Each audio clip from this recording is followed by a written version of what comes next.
సహోదరుడు Paul brother Mayuri Rachel sister యొక్క కుమారుడు ఆషేర్ శామ్యుయల్ యొక్క జన్మదిన సందర్భముగా మనం అందరం కూడా ఈ సమయంలో చేరి వచ్చి ఉన్నాం.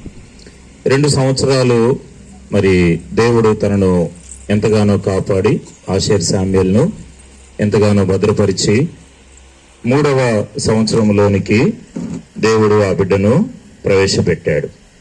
కనుక ఈ యొక్క సమయంలో ఆ బాబు యొక్క పేరు ఆషేర్ శామ్యుయల్ గా ఉంటుంది గనక ఈరోజు వర్తమానం కూడా శామ్యుయల్ గురించే మనం చూస్తాం. దేవుని దగ్గర అడిగినప్పుడు, ప్రభు దగ్గర ప్రార్థన చేసుకుంటూ ఉన్నప్పుడు ఈ బర్త్డే అకేషన్ లో ఏ వాక్యం అందించాలి ప్రభువా అని చెప్పి ప్రభుని అడిగినప్పుడు ప్రభు ఇచ్చినటువంటి తలంపు శామ్యుయల్ గురించినటువంటి మరి వర్తమానాన్ని దేవుడు దయచేశాడు. కనుక ప్రియులారా, మనము ప్రతి సందర్భములో కూడా దేవుని యొక్క వాక్యాన్ని మనము జ్ఞాపకం చేసుకుంటాం. అది బర్త్డే అకేషన్లు కావచ్చు, లేకపోతే మ్యారేజ్ డే అకేషన్స్ కావచ్చు, ఇంకా ఏ విధమైనటువంటి అకేషన్స్ అయినప్పటికీ కూడా దేవుని యొక్క వాక్యాన్ని మనము ఖచ్చితంగా జ్ఞాపకం చేసుకుంటాం. కారణం ఏంటి? యోహాను సువార్త 1వ అధ్యాయం 1వ వచనంలో ఏమనుంది? ఆదియందు వాక్యముండెను, వాక్యము దేవుని యొద్ద ఉండెను, వాక్యము దేవుడై ఉండెను. కనుక వాక్యము దేవుడై ఉన్నాడు కాబట్టే మనము వాక్యాన్ని జ్ఞాపకం చేసుకోవాలి. మన దేవుడు ఎవరు అనంటే ఆయనకున్నటువంటి ఒక పేరే దేవుని వాక్యము అని చెప్పి మనము ప్రకటన గ్రంథంలో చూస్తాం. చూడండి, ఆ మాట కూడా మనం చదువుకుందాము. దేవుని యొక్క వాక్యములో నుంచి 19వ అధ్యాయం, ప్రకటన గ్రంథము 19వ అధ్యాయము 13వ వచనం. ఎవరైనా చదవండి. రక్తములో ముంచబడిన వస్త్రము ఆయన ధరించుకొని ఉండెను, మరియు దేవుని వాక్యము అను నామము ఆయనకు పెట్టబడి ఉన్నది. కనుక దేవుని వాక్యము అను నామము అంటే దేవుని యొక్క నామము ఏంటి అనంటే వాక్యము, దేవుని వాక్యం. కాబట్టి ప్రతి సందర్భములో కూడా దేవుని యొక్క వాక్యమును మనము జ్ఞాపకం చేసుకున్నప్పుడు మనకు ఎంతో ఆశీర్వాదకరంగా మన ఆత్మీయ జీవితం కూడా ఎంతో ఆశీర్వాదకరంగా ఉంటుంది. సరే, ఆషేర్ శామ్యుయల్ యొక్క బర్త్డే సందర్భములో మనము కొద్ది నిమిషాలు సమూయేలు గురించినటువంటి జీవితం గురించి కొన్ని లక్షణాలు మనము నేర్చుకుందాం. ఇప్పుడు సమూయేలు ఏ రీతిగా జీవించాడు? బైబిల్ గ్రంథములో సమూయేలు అనబడినటువంటి వ్యక్తి ఒక ప్రవక్తగా, అంత మాత్రమే కాదు, ఒక న్యాయాధిపతిగా కూడా ఆయన ఉండగలిగినాడు. ఒక ప్రవక్త స్థానములోను, ఒక న్యాయాధిపతి స్థానములోను, ఒక గొప్ప స్థానములో దేవుడు ఆయన్ను ఉంచాడు. ప్రియులారా, కనుక పిల్లలు నిశ్శబ్దంగా ఉండాలమ్మా, మీరు మాట్లాడకూడదు. కనుక సమూయేలు గురించి మనం ఏమి నేర్చుకోవాలి? ఇప్పుడు చేరి వచ్చిన మనం అందరము కూడా సమూయేలు గురించినటువంటి వివరణ మనము కొన్ని విషయాలు మనం చూద్దాం. చూడండి, క్లుప్తంగా కొన్ని సంగతులు మనం చూద్దాం. మొట్టమొదటి విషయానికి వచ్చినప్పుడు సమూయేలు గురించి మనం నేర్చుకోవాల్సినటువంటి సత్యాలు ఏంటి అనంటే, పాఠాలు ఏంటి అనంటే, సమూయేలు మొదటి గ్రంథము 1వ అధ్యాయము 28వ వచనం. సమూయేలు మొదటి గ్రంథం 1వ అధ్యాయం 28వ వచనం. దయచేసి ఎవరైనా చదవండి అమ్మా. కాబట్టి నేను ఆ బిడ్డను యెహోవాకు ప్రతిష్ఠించుచున్నాను, తాను బ్రతుకు దినములన్నిటను వాడు యెహోవాకు ప్రతిష్ఠితుడని చెప్పెను, అప్పుడు వాడు యెహోవాకు అక్కడనే మ్రొక్కెను.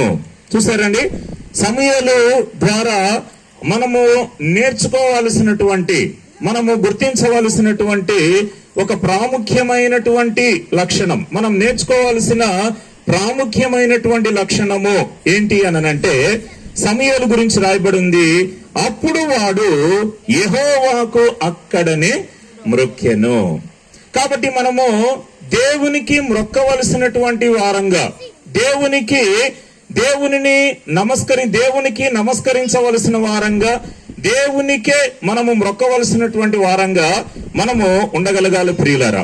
వాస్తవంగా అక్కడ సమూయేలు యొక్క జీవితాన్ని గురించి మనం గమనించినట్లయితే, సమూయేలు దాదాపు తన వయసు ఎంత ఉంటుంది అని అంటే, హన్నా ఈ యొక్క హన్నా ప్రార్థన చేసుకున్నటువంటి తర్వాత దేవుడు సమూయేలును తన జీవితంలో అనుగ్రహించినటువంటి తర్వాత ఏం చేసిందంట చూడండి, 24వ వచనం. పాలు మాన్పించిన తరువాత అతడు ఇంకా చిన్నవాడై ఉండగా ఆమె ఆ బాలుని ఎత్తుకొని 3 కోడెలను, తూమెడు పిండిని, ద్రాక్షారసపు తిత్తిని తీసుకొని షిలోహులోని మందిరమునకు వచ్చెను. చూడండి ఎక్కడికి వచ్చిందంట ఆమె, షిలోహులోని మందిరమునకు వచ్చెను. ఎవరిని తీసుకొని వచ్చింది? తన చిన్న బిడ్డ అయినటువంటి సమూయేలును అక్కడకు తీసుకొని వచ్చింది. ఎప్పుడు తీసుకొని వచ్చిందంట? పాలు మాన్పించిన తర్వాత. అంటే ఇప్పుడు సుమారు ప్రియులారా, పాలు ఎన్ని సంవత్సరాలకి మాన్తారు చెప్పండి? అప్రాక్సిమేట్ గా మనం అనుకుంటే 2 సంవత్సరాలు లేకపోతే 3 సంవత్సరాలు, అంతే కదండి. 2 సంవత్సరాలు లేకపోతే 3 సంవత్సరాలు. ఇప్పుడు ఓకే అన్న, చాలా థ్యాంక్స్.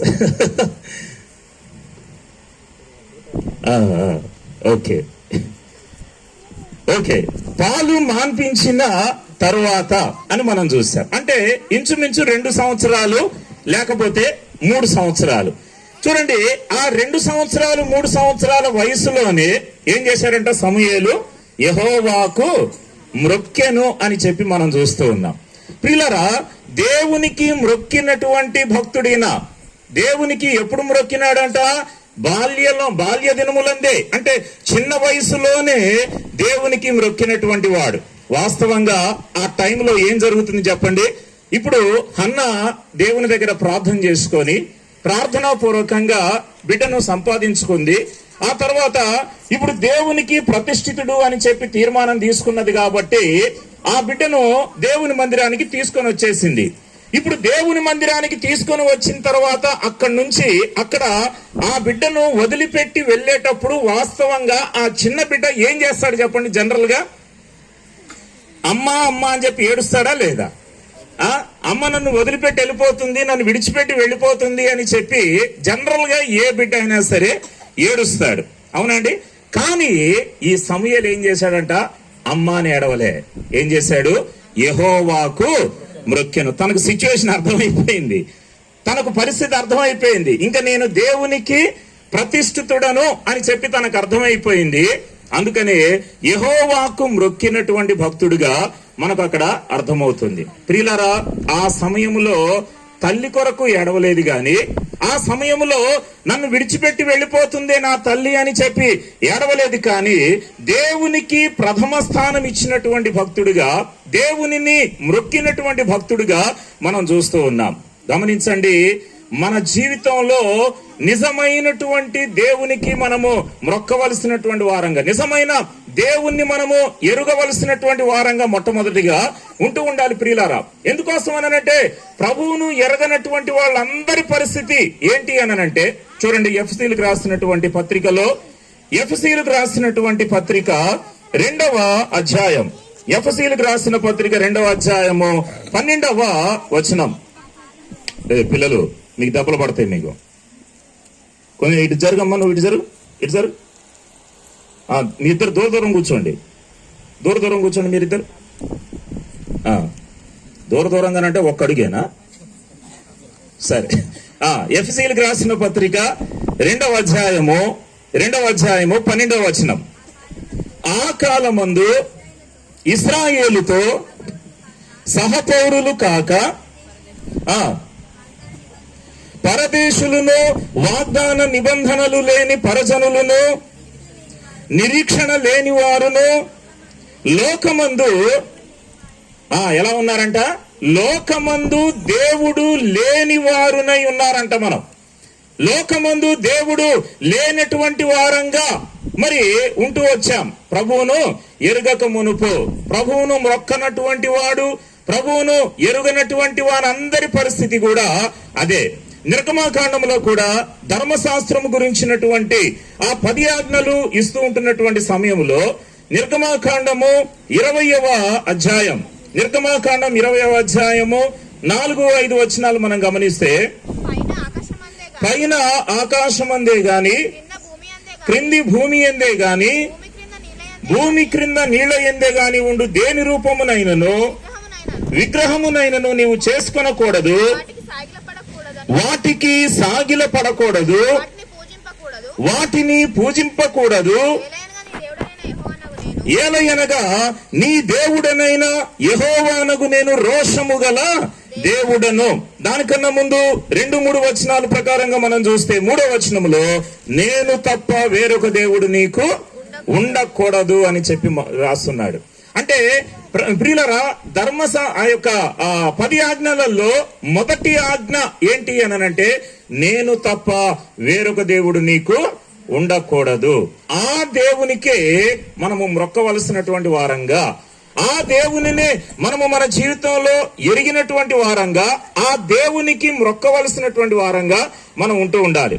చూడండి, సమూయేలు పాలు మాన్పించబడినటువంటి తర్వాతనే దేవునికి మొక్కగలిగేటువంటి పొజిషన్ లోనికి రాగలిగాడు అనంటే ఆ 2 సంవత్సరాలు లేక ఆ 3 సంవత్సరాలు ఆ తల్లి ఆ బిడ్డను దేవుని కొరకు ఎలా పెంచిందో మనం అర్థం చేసుకోవాలి.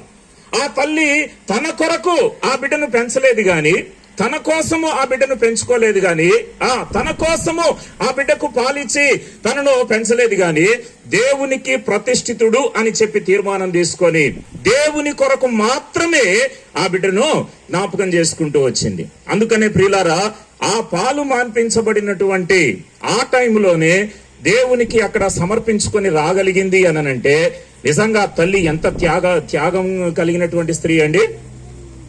చూడండి, కొన్నిసార్లు మన పిల్లల్ని హాస్టల్లో వేయటానికే మనకు మనసు రాదు కొన్నిసార్లు. ఎందుకంటే వాళ్ళు లేకుండా మనం ఉండలేం కాబట్టి, అవునా? వాళ్ళ దగ్గర లేకపోతే మనం ఉండలేం కాబట్టి వాళ్ళని హాస్టల్లో వేయటానికే కొన్నిసార్లు మనము సంకోచిస్తూ ఉంటాం. మనం ఎంతగానో వెనకాడుతూ ఉంటూ ఉంటాం. అట్లాంటిది చూసారా, ఈ తల్లి ఏం చేసిందండి? దేవుని యొక్క మందిరములో ఆ బిడ్డను అక్కడ వదిలిపెట్టేసి వచ్చేసింది. అయితే సమూయేలు ద్వారా మనం నేర్చుకోవాల్సినటువంటి సత్యం ఏంటి అనంటే యెహోవాకు మ్రొక్కినటువంటి వాడు. ప్రియులరా, దేవుని వాక్యంలో ప్రసంగి గ్రంథంలో ఒక మాట మనం చూస్తే చూడండి, ప్రసంగి గ్రంథం 12వ అధ్యాయము 2వ వచనం. ప్రసంగి 12:2.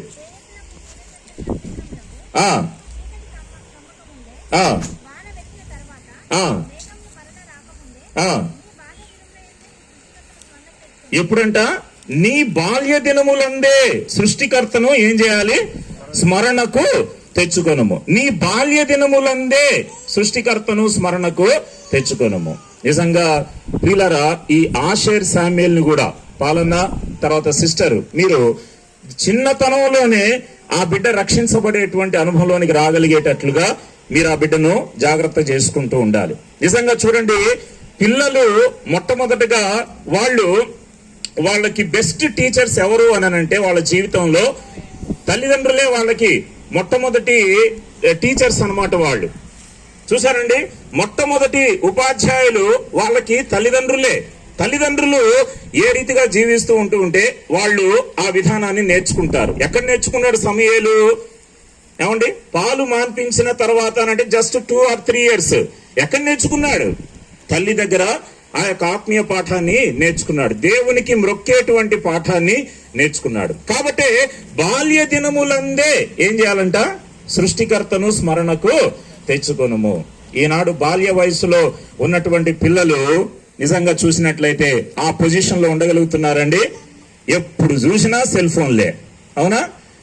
ఇక లేచిన కాడ నుంచి సెల్ ఫోన్ ఇక అదే జీవితం అయిపోతుంది వాళ్ళకి, అవునా ప్రియులారా? ఎడిక్ట్ అయిపోతున్నారు, బానిసలు అయిపోతున్నారు సెల్ ఫోన్లు. ఒక్కళ్ళు కాదు, ఇద్దరు కాదు, చాలా మంది పిల్లలు ఆ విధానంలోనికి వచ్చేస్తూ ఉన్నారు. కనుక మనము తల్లిదండ్రులుగా మనం జాగ్రత్త చేయాలి. పిల్లలను దేవుని కొరకు ప్రతిష్ఠ చేసి దేవుని కొరకు పెంచగలిగేటువంటి తల్లిదండ్రులుగా కనుక మనం ఉండినట్లయితే మనము ఆ బిడ్డలకు ఆశీర్వాదకరమైన తల్లిదండ్రులుగా ఉండగలుగుతాం. కాబట్టి బాల్య దినములందే ఏం చేయాలంట? సృష్టికర్తను స్మరణకు తెచ్చుకున్నావా? ఇక్కడ కూర్చున్నటువంటి నా ప్రియమైనటువంటి దేవుని బిడ్డలారా, ఇక్కడ కూర్చున్నటువంటి ప్రజలారా, ఆ సృష్టికర్తను స్మరణకు తెచ్చుకున్నావా? నీ జీవితంలో ఆ సృష్టికర్తను ఎరిగినావా? నిన్ను సృష్టించినటువంటి ఆ సృష్టికర్త ఎవరు అనేటువంటి సత్యాన్ని నీ జీవితంలో ఎరిగినావా? ఒకవేళ బాల్యం అయిపోయిందేమో, ఒకవేళ యవన ప్రాయంలోనికి వచ్చేసినావేమో, ఒకవేళ యవన ప్రాయము కూడా క్రాస్ అయిపోయిందేమో, కానీ ఇప్పటికీ కూడా ఒకవేళ నీ జీవితము క్రీస్తును ఎరుగనటువంటి స్థితిలో, క్రీస్తు లేనటువంటి వ్యక్తిగా నీవు గనక ఉన్నట్లయితే ఈ రాత్రి ప్రభు నీతోటే మాట్లాడుతున్నాడు. ఆ కాలమందు ఎలా ఉన్నామంట? మనము దేవుడు మన జీవితంలో లేనటువంటి వారంగా మనం ఉంటున్నామంట. అంటే ఈ లోకములో ఉన్నప్పటికీ కూడా మనము క్రీస్తును ఎరుగనటువంటి ప్రతి ఒక్కరు కూడా దేవుణ్ణి ఎరుగనటువంటి స్థానంలోనే వాళ్ళు ఉంటున్నారు. గమనించండి ప్రియులారా, ఎవరికి మొక్కుతున్నాం? మన జీవితంలో ఎవరిని మొక్కుతున్నాం? ఎవరిని ఆరాధిస్తూ ఉన్నాం? నిజమైనటువంటి దేవుడు ఎవరో ఎరుగక, నిజమైనటువంటి దేవుని గ్రహింపనేటువంటిది లేకుండా ఒకవేళ అజ్ఞానంలో, చీకటిలో గనక ఒకవేళ నువ్వు జీవిస్తూ ఉంటున్నట్లయితే ఈ రాత్రి గుర్తించు, నిన్ను సృష్టించిన సృష్టికర్త ఆ పరమ తండ్రి ప్రభు అయిన యేసుక్రీస్తు వారు.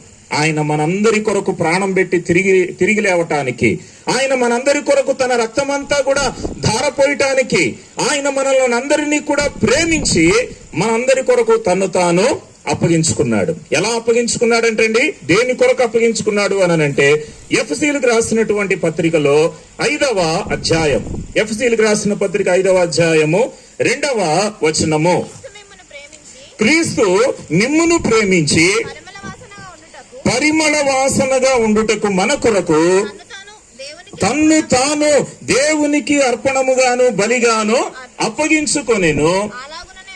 అలాగుననే మీరును ప్రేమ కలిగి నడుచుకొనుడి. ఏం చేశాడు? క్రీస్తు మనలను ప్రేమించాడంట.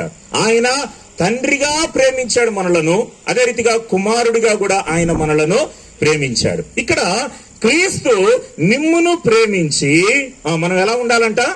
పరిమళ వాసనగా ఉండుటకు మన కొరకు తన్ను తాను అర్పణముగాను బలిగాను అప్పగించుకున్నాడంట. ఎవరు ఫోర్స్ చేస్తే యేసు ప్రభు ఈ భూలోకంలోనికి రాలే. ఎవరో ఒత్తిడి చేస్తే యేసు ప్రభు వారు ఈ భూలోకంలోనికి రాలే.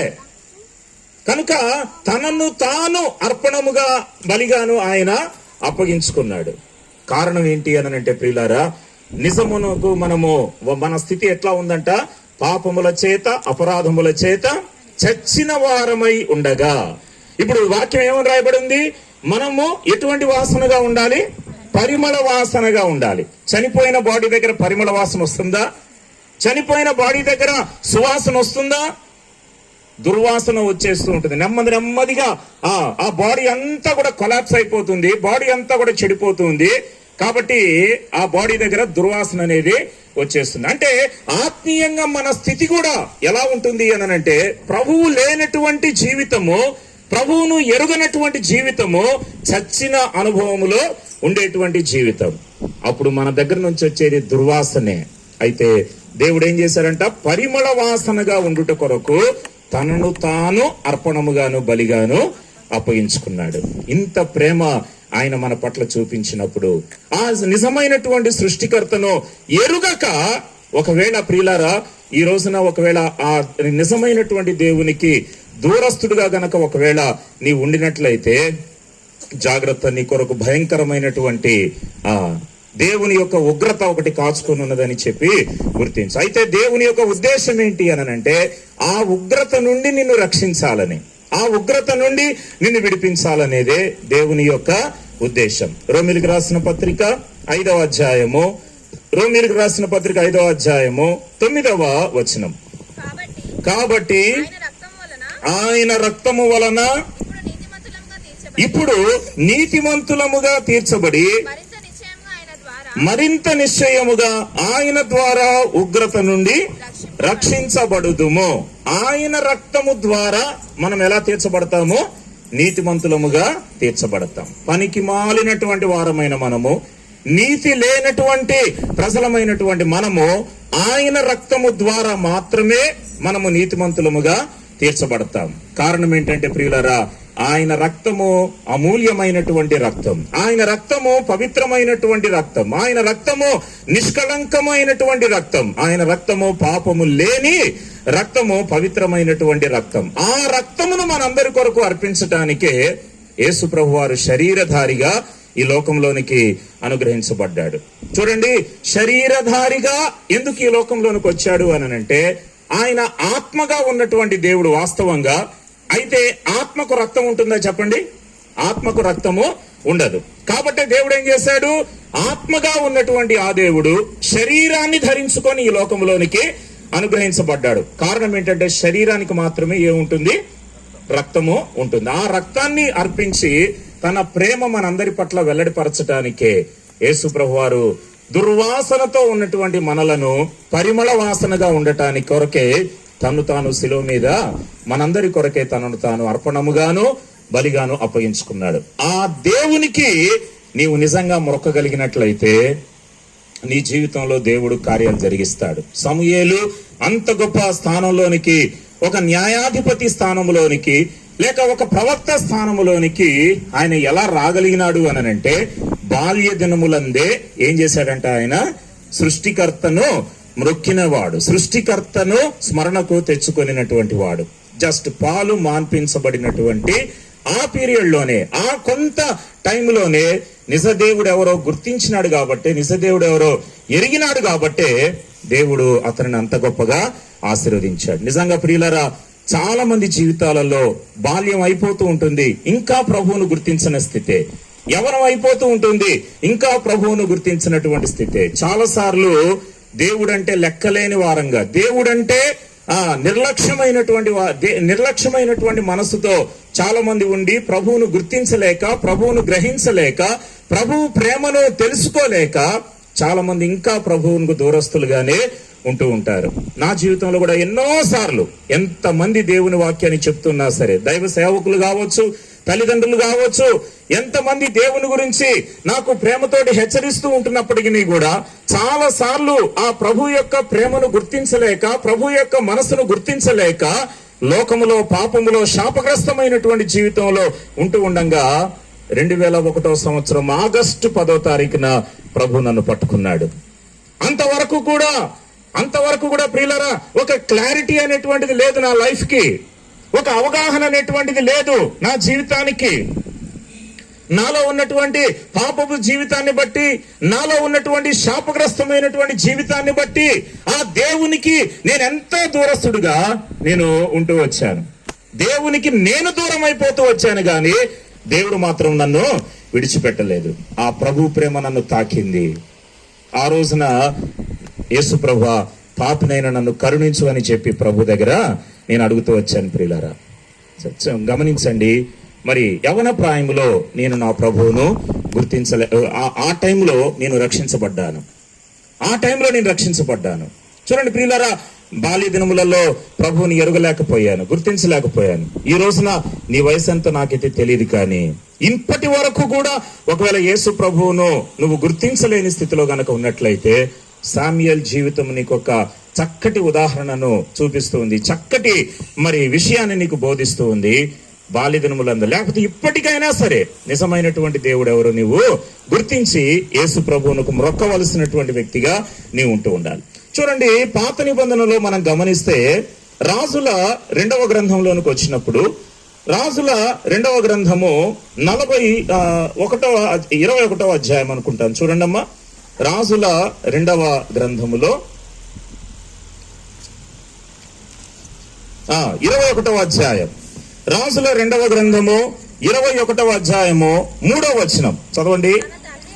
తన తండ్రి అయిన హిజ్కియా పడగొట్టిన ఉన్నత స్థలములను అతడు తిరిగి కట్టించి, బయలుదేవతకు బలిపీఠములను కట్టించి, ఇశ్రాయేలు రాజైన అహాబు చేసినట్లు దేవతా స్తంభములను చేయించి, నక్షత్రములకు మ్రొక్కి వాటిని పూజించుచుండెను.